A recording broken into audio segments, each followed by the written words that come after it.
चला मग आज बघूया माझ्या पद्धतीने भेंडी ऑनियन कशी बनवली. ह्याच्यामध्ये जास्त मी कांदे ॲड केले आहे. खूप छान अशी टेस्टी भाजी लागते आणि ह्याची कापण्याची पद्धतसुद्धा वेगळी आहे. तुम्ही बघू शकता, छान दिसत पण आहे. करून खाऊन बघा, खूप छान अशी लागते. आता बघूया आपण रेसिपी मी कशा पद्धतीने बनवली आहे. चला मी फ्राय पॅन गरम करून त्याच्यात डायरेक्ट मी ऑनियन ॲड केले आहे. अशा पद्धतीने स्लाइस केले आहे ऑनियन आणि त्याच्यामध्ये ॲड केली आहे मी ग्रीन चिली. आणि आपण ऑनियन थोडेसे लाल झाले की त्याच्यामध्ये ॲड करूया टोमॅटो. पण ऑनियनची क्वांटिटी जास्त आहे.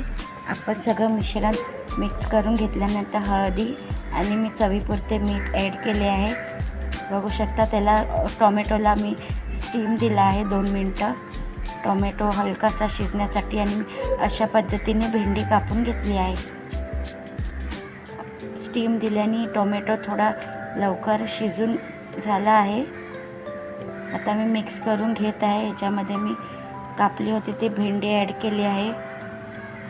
आता मी मिक्स करून घेत आहे सर्व मिश्रण. मी थोडं स्टीम देणार आहे जेणेकरून भेंडी थोडी शिजून क्वांटिटी कमी होईल.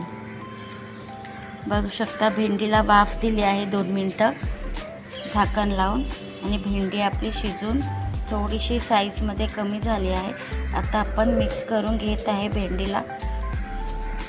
असं स्टीम देऊन 10 मिनटं शिजून घेणार आहे भेंडी. आपली भेंडी आता रेडी होणार आहे.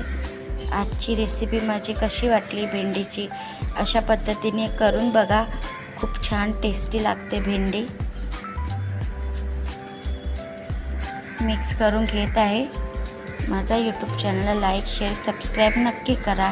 भेंडीची भाजी रेडी आहे. करून खाऊन बघा, छान लागते.